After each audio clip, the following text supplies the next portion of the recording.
اے اللہ ہمارے دلوں کو اندر مزید اب کجی نہ پیدا کیجیے گا. اللہ بچائے جب کجی پیدا ہو جاتی ہے, ٹیڑھ پیدا ہو جاتی ہے, تو اچھا خاصا پڑھا لکھا عالم جو ہے اللہ بچائے وہ بھی گمراہ ہو جاتا ہے. اللہ تعالیٰ محفوظ رکھے. تو ٹیڑھ سے بچائے اللہ تعالیٰ. یہ بہت بڑی زبردست دعا ہے, خاص طور سے ان لوگوں کے لیے جو علم کے کاموں میں لگے رہتے ہیں کہ بھئی کچھ ٹیڑھ نہ پیدا ہو جائے کہیں. اللہ بچائے جب ٹیڑھ پیدا ہو جاتی ہے تو اچھا بھلا آدمی جو ہے وہ گمراہی کے راستے پہ پڑ جاتا ہے, گمراہی کے راستے پہ پڑ جاتا ہے. دارالعلوم دیوبند کے فارغ التحصیل عالم, کہاں کے؟ دارالعلوم دیوبند, سب سے بڑی ہماری اسلامی تعلیم کا سب سے بڑا مرکز, وہاں کے عالم ہیں. اللہ بچائے, اللہ بچائے, ٹیڑھ پیدا ہوئی, عیسائی ہو گئے, عیسائیوں کے مبلغ بن گئے. اللہ بچائے. تو اللہ تعالیٰ حفاظت فرمائے. جب ٹیڑھ پیدا ہوتی ہے تو ٹیڑھ کہیں سے کہیں لے جاتی ہے. ایک دو مثالیں نہیں ہیں, بہت سی مثالیں ہیں. اچھے بھلے آدمی تھے, علم بھی مستحکم تھا, لیکن اللہ بچائے ٹیڑھ پیدا ہو گئی اور وہ ٹیڑھ کہیں سے کہیں لے گئی. ہمارے حضرت والد ماجد قدس اللہ تعالیٰ سے روح فرمایا کرتے تھے کہ جب ٹرین ہوتی ہے نا, ٹرین کی لائن ہوتی ہے, ٹرین کی لائنیں جب جدا ہوتی ہیں, دیکھا نا منظر وہ کہ جہاں ٹرین کی لائنیں جو ہے پٹڑی وہ جدا ہو رہی ہوتی ہے, ایک لاہور جا رہی ہے ایک کوئٹہ جا رہی ہے. تو جہاں جدا ہو رہی ہوتی ہیں وہاں دونوں لائنوں میں کوئی زیادہ فرق نظر نہیں آتا, 1 انچ کا بھی نہیں ہوتا, آدھے انچ کا ہوتا ہے. لیکن جب وہ اس پر چلتا جاتا ہے تو آگے جا کے میلوں کا, سینکڑوں میل کا فرق پڑ جاتا ہے. تو ٹیڑھ اگر تھوڑی سی بھی ہو تو وہ تھوڑی سی ٹیڑھ بھی کسی وقت انسان کو گمراہی کے بڑے طوفان میں مبتلا کر سکتی ہے. اللہ بچائے. تو اس لیے بزرگوں نے فرمایا, اور یہ بات بڑے کام کی یاد رکھنے کی ہے, کہ اپنی ایک تو صحبت صحیح رکھو, اور اپنا اٹھنا بیٹھنا اور اپنی دین کی سمجھ حاصل کرنا, اس کے لیے جو اجمالی طور پر جن کے بارے میں آپ سمجھتے ہیں کہ متبع سنت ہیں الحمدللہ, اور الحمدللہ دین کی فہم رکھتے ہیں, اور اہل علم ان پر اعتماد کرتے ہیں, اور کسی اللہ والے کی صحبت میں رہے, تو بس وہاں بیٹھے ہو تو بیٹھے رہو. اب ادھر ادھر نہ بھاگو. معلوم صاحب فلاں صاحب کا بڑا زبردست آج کل چرچا ہے, اور فلاں صاحب جو ہیں ان کے ہاں درس قرآن بڑا زبردست ہوتا ہے, اور مخلوق جمع ہوتی ہے اور بہت فائدہ ہوتا ہے لوگوں کو. اچھا بھی ذرا ہم بھی جا کے دیکھیں. اچھے خاصے ایک جگہ بیٹھے ہیں اور وہاں سے دین حاصل ہو رہا ہے, اللہ تبارک و تعالیٰ اپنے فضل و کرم سے دین سمجھا رہے ہیں.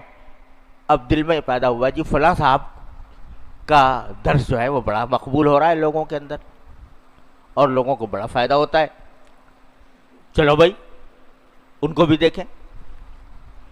اب ان کو بھی دیکھنے کے لیے پہنچ گئے. اب وہاں جو لوگ جمع ہیں بیچارے, وہ ان کی زبان کے فصاحت و بلاغت سے, ان کی طرز تکلم سے ان کے متاثر ہیں. لوگ بیٹھے ہوئے سر دھن رہے ہیں ان کی باتوں پہ. اب کس حد تک صحیح ہے کس حد تک غلط ہے اسے جانچنے کا نہ ان کو پتا نہ ان کو پتا. نتیجہ یہ کہ وہاں جا کر ایک ٹیڑھ پیدا ہو گئی. بھائی یہاں تو بڑا مزہ آتا ہے, یہاں پر بہت پبلک آتی ہے اور بڑا مزہ آتا ہے, یار ہم تو غلط جگہ چلے گئے تھے. تو کیا ہوا, پٹڑی بدل گئی, لائن تبدیل ہو گئی. اب وہاں کی باتیں لگنے لگیں دل میں، تو کیا ہوا کہ وہ ٹیڑھ ہوتے ہوتے ہوتے ہوتے کہاں سے کہاں پہنچ گئی۔ اس لیے بزرگوں نے فرمایا یک در گیر و محکم گیر، ایک در پکڑو مضبوطی سے پکڑو، اب ادھر ادھر جانے کی ضرورت نہیں۔ اسی لیے کہا گیا، یہاں تک کہ یہ کہا ہے کہ جب آدمی کسی شیخ سے اس کا اصلاحی تعلق ہو جائے، بیعت ہو جائے، تو کسی دوسرے کی مجلسوں میں جانا بھی کچھ اچھا نہیں۔ چلا جائے چلو کوئی بات نہیں، کبھی چلا، وہ ناجائز کام نہیں ہے، اگر دوسرا بھی متبع سنت ہے، سب کچھ ہے، لیکن فائدہ نہیں ہوگا۔ فائدہ اسی جگہ ہوگا جہاں کہ جس سے اللہ تعالیٰ نے تعلق جوڑا ہے، فائدہ وہیں ہوگا، اسی جگہ ہوگا۔ اس کو کہتے ہیں تصوف کی اصطلاح میں توحید مطلب، توحید مطلب، کہ جس سے تعلق ہوا بس وہ اس سے جڑے رہو۔ ہاں، جڑنے سے پہلے یہ تحقیق کر لو کہ بھئی متبع سنت ہیں، کسی اللہ والے کی صحبت میں رہے ہیں، کسی اللہ والے نے ان کو اس بات کا مجاز بنایا ہے، اور عام ان کا طرز عمل جو ہے وہ سنت کے مطابق ہے، علماء اہل اللہ ان کو پسند کرتے ہیں یا ان کی بات پر اعتماد کرتے ہیں، یہ اطمینان پہلے کر لو۔ جب کر لیا تو بس یک در گیر و محکم گیر، اب ایک در کو پکڑ کے بیٹھو، اسی کو مضبوطی سے تھامو۔ ادھر ادھر جاؤ گے تشویش پیدا ہوگی، مزاجوں میں فرق ہوتا ہے، ذوق میں فرق ہوتا ہے۔ تو اس لیے یعنی اہل حق علماء کے بارے میں بھی، اہل حق اہل اللہ کے بارے میں بھی یہ کہا گیا ہے کہ بھئی بہت زیادہ ادھر ادھر جانے کی ضرورت نہیں، ایک جگہ پکڑ لو بس، وہ کافی ہے۔ تو جب اہل حق کے بارے میں یہ کہا گیا ہے تو آپ مزہ چکھنے کے لیے اگر اہل باطل کے پاس جائیں کہ بھئی وہاں دیکھیں کیا بڑا آج کل شہرا ہے، بڑے یہ ہوتا ہے نا کہ بڑی کوئی شخص مشہور ہو جاتا ہے، میں کسی کی مذمت نہیں کر رہا، لیکن مشہور ہو گیا، اب اس کا پس منظر کیا ہے، اس کا علمی مقام کیا ہے، اس کا ذہنی جھکاؤ کیا ہے، اس سے بے نیاز ہو کے یہ مخلوق جا رہی ہے بہت اس کے پیچھے، چلو ہم بھی چلیں۔ تو خوب سمجھ لو، یہ بات بڑی اہم بات عرض کر رہا ہوں کہ محض عام لوگوں کا کسی جگہ پر بڑا زیادہ رجوع ہونا، یہ جو ہے وہ آدمی کے صحیح ہونے کی علامت نہیں ہوتا۔ پتہ نہیں کتنے مخلوق ہے وہ کسی کی ہو جائے۔ ہمارے حضرات نے یہ فرمایا کہ ایک شہرت وہ ہے جو عام لوگوں میں ہوئی، عوام میں ہوئی، کسی کی عوام کل انعام، ان میں ہو گئی شہرت، یہ بڑے اچھے مقرر ہیں جی، بڑی بہترین بولتے ہیں وغیرہ وغیرہ، علماء میں کوئی خاص اس کا ذکر فکر نہیں۔ تو جو شہرت عوام سے آتی ہے اور پھر رفتہ چل کے علماء تک بھی پہنچ جاتی ہے، اچھا بھائی یہ لوگ پسند کر رہے ہیں، چلو بھائی ہم بھی کچھ نہیں کہتے وغیرہ،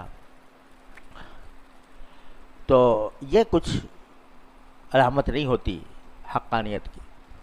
حقانیت کی علامت یہ ہوتی ہے کہ اصل جو شہرت ہے یا اصل مقبولیت ہے وہ پہلے اہل علم میں ہو، اہل اللہ میں ہو، ان کے ذریعے پھر عوام کے اندر آئے۔ تو جہاں آپ دیکھ رہے ہو کہ ایک بہت بڑا مجمع جاتا ہے تو محض مجمع کا جانا یہ حقانیت کی علامت نہیں۔ یہ دیکھو کہ اہل اللہ، اہل علم بحثت مجموعی اسے پسند کرتے ہیں یا نہیں۔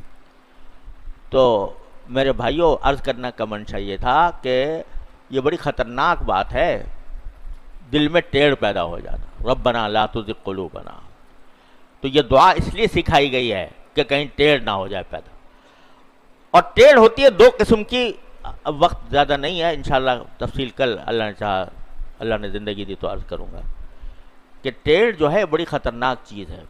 یہ جو میں نے ابھی ذکر کیا آپ سے جس کا، وہ تو ہے فکری ٹیڑھ، سمجھ کی ٹیڑھ، سمجھ کی کج فہمی، اس سے بھی اللہ کی پناہ مانگنی چاہیے، اور کوئی ایسا طریقہ اختیار نہیں کرنا چاہیے جس سے وہ ٹیڑھ پیدا ہو۔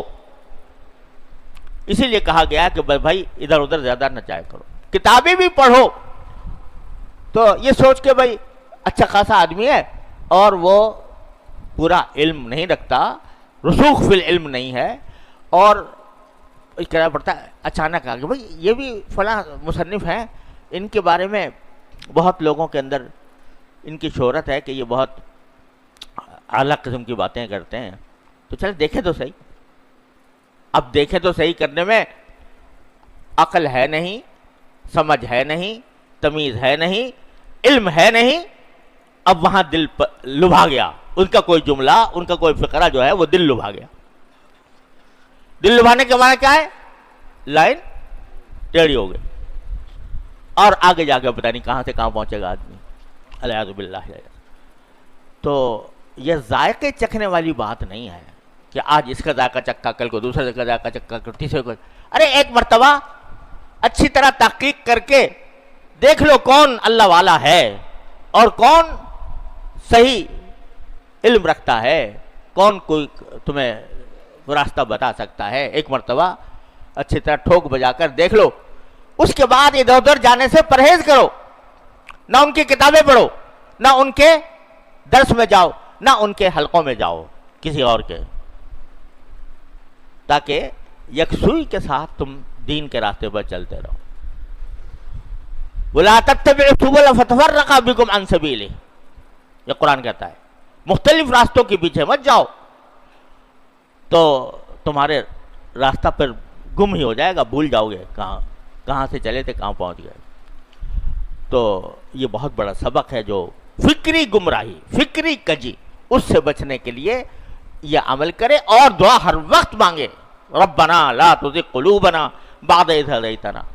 اے اللہ پتہ نہیں کتنے لوگوں کے دل کج ہو جاتے ہیں تو کہاں سے کہاں پہنچ جاتے ہیں، ان کے عقائد خراب ہو جاتے ہیں، ان کی فکر خراب ہو جاتی ہے، ان کی سوچ مڑ جاتی ہے۔ اے اللہ ہمیں اس میں داخل نہ فرمائیے۔